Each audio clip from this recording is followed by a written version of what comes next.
Hello friends, मैं प्रीति आपके अपने channel Mantra education hub always the right way make पर फिर से बहुत बहुत स्वागत करती हूँ। आज की क्लास में हम बात करने वाले हैं जेस्पर मॉडल। इससे पहले हमने लास्ट क्लास में ESDM मॉडल के बारे में पढ़ा था। अगर वो क्लास आपने मिस की है तो उसे डिस्क्रिप्शन में मैं लिंक प्रोवाइड कर दूंगी, तो वहाँ जाके आप ले सकते हैं, क्योंकि दोनों ही model as a practical base या थ्योरी बेस जो है बहुत इंपॉर्टेंट है। क्योंकि स्पेसिफिक हम ऑटिज्म बच्चों के लिए, जो छोटे बच्चे होते हैं उनके लिए हम लोग ये जो मॉडल्स है बहुत ज़्यादा यूज़ करते हैं और इसका रिजल्ट भी बहुत पॉजिटिव आता है। तो ज़रा ध्यान से देखिएगा, और अगर किसी तरीके की आपकी क्वेरीज हो तो वो भी आप कमेंट सेक्शन में लिख सकते हैं। कोई सजेशन हो, कोई टॉपिक और देखना चाहते हैं तो वो कमेंट सेक्शन में लिख सकते हैं। मैं कोशिश करूँगी जल्दी उसका रिप्लाई करने की। तो आज जल्दी से बिना वक्त ज़ाया किए क्लास को शुरू करते हैं। लेकिन हाँ, जाने से पहले अभी तक चैनल को सब्सक्राइब नहीं किया तो जल्दी से चैनल को सब्सक्राइब, बेल आइकन को दबा दीजिए। आप हमें फेसबुक और इंस्टाग्राम पर भी फॉलो कर सकते हैं, लिंक डिस्क्रिप्शन पर दिया है। साथ ही आप अगर ये वीडियो पसंद आ रही है, टॉपिक पसंद आया तो वीडियो को लाइक और शेयर करना बिल्कुल मत भूलिएगा। तो चलिए बिना वक्त ज़ाया किए आज की क्लास को शुरू करते हैं। चलिए जल्दी से हम जेस्पर के बारे में जानते हैं कि जेस्पर मॉडल है क्या। तो सबसे पहले इसकी फुल फॉर्म है आपका joint attention, symbolic play, engagement and regulation. बहुत बड़ी है तो इसलिए हमेशा जेस्पर के नाम से आप इसे सुनेंगे। इसको डेवलप किया था डॉक्टर कॉर्नी कैसरी द्वारा, आपका यूनिवर्सिटी ऑफ कैलिफोर्निया के अंदर जो उन्होंने काम कर रहे थे उसी दौरान इसको जो है इस थेरेपी को, इस स्ट्रेटेजीज को डेवलप किया था। बेसिकली जेस्पर मॉडल जो है डेवलपमेंटल माइलस्टोन पर बेस्ड है। यहाँ पे जो डेवलपमेंटल माइलस्टोन है ऑल ओवर एरिया नहीं फोकस किया जाता। Basically joint attention, symbolic play, engagement और रेगुलेशन जैसे एरिया या कह सकते हैं सोशल कम्युनिकेशन लैंग्वेज पर जो है अधिकतर फोकस किया जाता है। और साथ ही साथ बच्चे के बिहेवियर को इम्प्रूव करने या पे जो है काम किया जाता है। कह सकते हो जो अनयूजुअल बिहेवियर है उसको डिक्रीज़ करने का भी काम किया जाता है। और ये जो है अधिकतर यहाँ पर हम लोग नेचुरल इन्फोर्समेंट टेक्निक का जो है वो यूज़ करते हैं। इसका जेस्पर मॉडल का जो बेसिकली गोल है या ऑब्जेक्टिव कह सकते हैं क्या है, बच्चों के अंदर सोशल कम्युनिकेशन लैंग्वेज को इम्प्रूव करना। ये अभी मैंने बताया था डेवलपमेंटल माइलस्टोन को लेकर के, डेवलपमेंटल माइलस्टोन को लेकर ये जो है पूरी थेरेपी रखी गई है। और फोकस जो है डेवलपमेंट माइलस्टोन का किसका है, सोशल और कम्युनिकेशन और लैंग्वेज बच्चा अचीव कर सके जो उसके माइलस्टोन्स हैं। ये थेरेपी जो है नेचुरलिस्टिक अप्रोच पे बेस्ड है, यानी जहाँ भी बच्चे के साथ सेशन चल रहा है तो वहाँ जो है इन्वायरमेंट जो है वो नेचुरल रहेगा। मॉडिफिकेशन हम लोग कम से कम जो है करते हैं, चाहे वो TLM के अंदर हो या इन्वायरमेंट से हो, सीटिंग रिलेटेड हो, कुछ भी हो, तो हम लोग कोशिश करते हैं कि नेचुरलिस्टिक इन्वायरमेंट के अंदर बच्चे को सेशन लिया जाए, कम से कम मॉडिफिकेशन जो है उसकी नीड पड़े।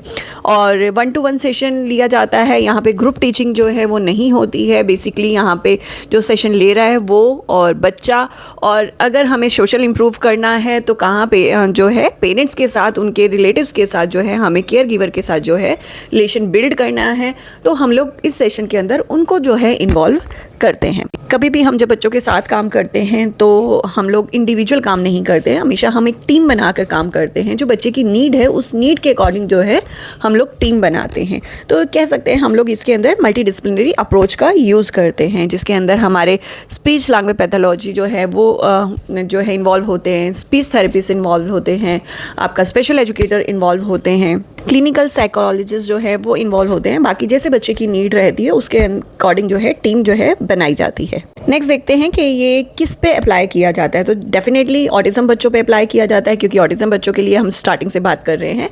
तो ऑटिज्म बच्चों के लिए, लेकिन ऑटिज्म बच्चे कौन से, जो 12 मंथ से लेकर जो है आपका अर्ली चाइल्डहुड एज तक जो बच्चे हैं। और बेसिकली अर्ली चाइल्डहुड हमारा 7 से 8 एज तक की जो है होती है, यानी कह सकते हैं 12 मंथ से लेकर 8 साल। लेकिन उनसे बड़े बच्चों के लिए भी यूज़ हो सकता है, लेकिन उन बच्चों के अंदर जो है वोकैबुलरी जो है लिमिट हो, या नॉन वर्बल हो, या फिर जो है उनके पास लैंग्वेज जो है वो कम हो, तो उन बच्चों पे भी ये अप्लाई हो सकता है।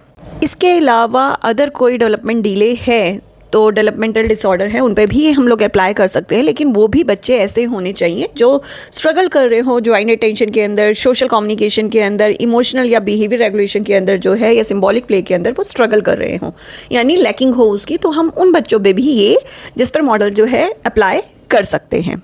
हमारे पास इस जेस्पर मॉडल के लिए 4 पिलर जो हमें बताए गए हैं। ऑलरेडी नाम के अंदर उसके गिवन है, joint attention, symbolic play, engagement और आपका रेगुलेशन। जिसमें हमारा ज्वाइंट अटेंशन क्या होता है कि आपका जब एक पर्सन या एक चाइल्ड जो है एक साथ 2 जगह अटेंशन दे रहा हो तो उसको ज्वाइंट अटेंशन कहते हैं। बेसिकली कोई ऑब्जेक्ट के साथ जो है किसी पीपल का सुनना, या पर्टिकुलर किसी इवेंट के साथ जो है किसी ऑब्जेक्ट की तरफ ध्यान देना, तो डेफिनेटली आपका 2 जगह अटेंशन जब जा रहा है उसे ज्वाइंट अटेंशन कहते हैं।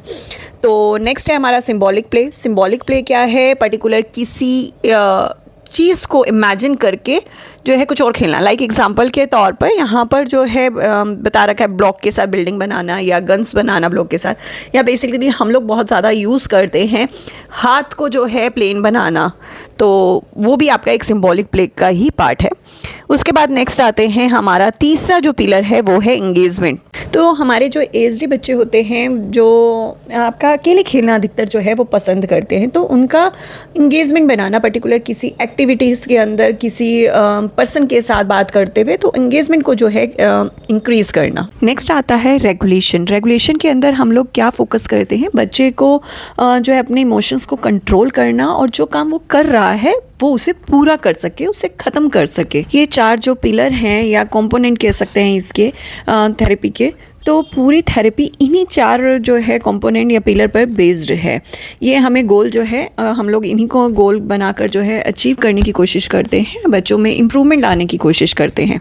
नेक्स्ट हम देखते हैं केस स्ट्रेटेजीज। जब हम 4 पिलर की बात करते हैं वो तो हमारे एरिया हो गए, लाइक कि हमें उसे अचीव करना है, उसमें वर्क करना है, लेकिन हम उसे अचीव करें कैसे, क्या चीज़ें हम लोग यूज़ कर सकते हैं, तो उसके बारे में भी यहाँ स्ट्रेटेजीज के बारे में बता रखा है कुछ।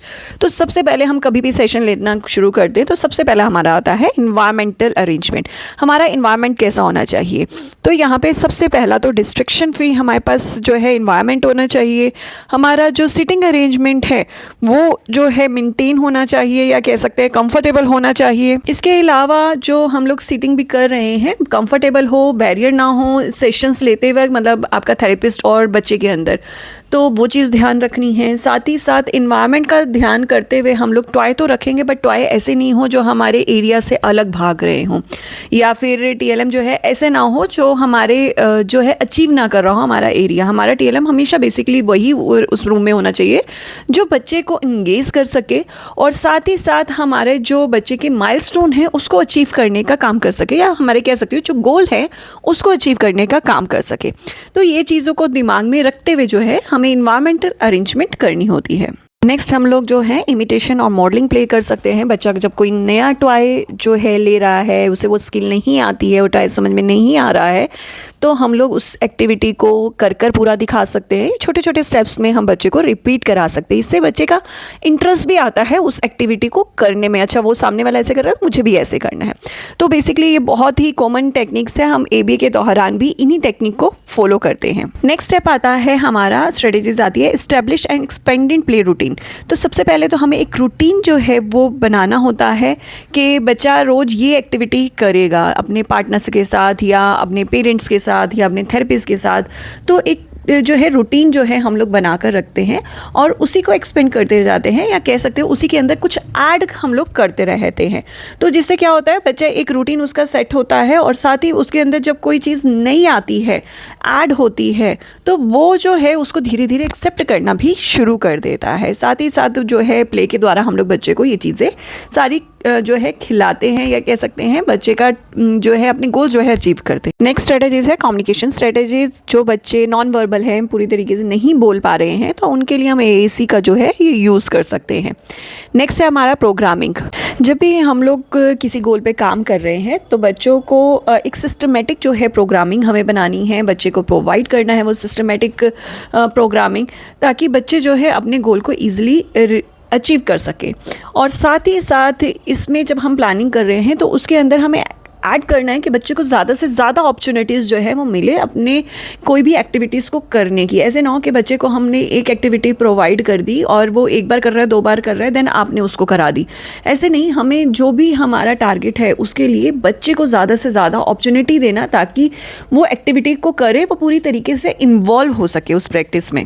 अगर कोई बच्चा एक्टिविटी नहीं कर पा रहा है और आपने बहुत सारे अपॉर्चुनिटीज़ दी हैं बच्चे को लेकिन नहीं कर पा रहा है, तो हमें ऐसे भी नहीं बिल्कुल फ्री छोड़ देना है उसको। क्या होगा, बच्चा डिमोटिवेट हो जाएगा। तो हमें बीच में जब भी हम अपॉर्चुनिटी दे रहे हैं तो ऐसे नहीं हम पूरी एक्टिविटी बच्चे को करके दे देते हैं, हम बच्चे को प्रॉम्प्ट जो है प्रोवाइड करते हैं ताकि वो उस स्टेप से आगे बढ़ सके। नेक्स्ट और लास्ट स्ट्रेटजीज जिस पे फोकस किया जाता है यहाँ पर जो है सपोर्टिंग आपका एंगेजमेंट एंड रेगुलेशन। यहाँ पर जो है काफ़ी ज़्यादा जो हम लोग कोशिश करते हैं कि बच्चों के ऐसा इन्वायरमेंट क्रिएट किया जाए या इन्वायरमेंट में इस तरीके से काम किया जाए कि बच्चा जो है अपनी इमोशंस को कंट्रोल रख सके या जो भी उसको एक्टिविटीज़ दी जा रही है उसको वो डन कर सके या ख़त्म तक लेकर जा सके। अब उसको करने के लिए हम कोई एक्टिविटी अगर हार्ड है तो उसको हम लोग इजी वे में जो है थोड़ा सा कन्वर्ट कर सकते हैं, प्रॉम्प्ट दे सकते हैं, इमिटेशन दे सकते हैं, करवा सकते हैं। ऑलरेडी ये स्ट्रेटजीज गिवन है इसके अंदर, तो हम वो चीज़ें प्रोवाइड कर सकते हैं। तो कह सकते हैं हम लोग बच्चे को बेसिकली हमारा क्या है कि जो भी टास्क बच्चे को दिया जा रहा है वो उसे पूरी तरीके से कंप्लीट करना जो है सीख जाए।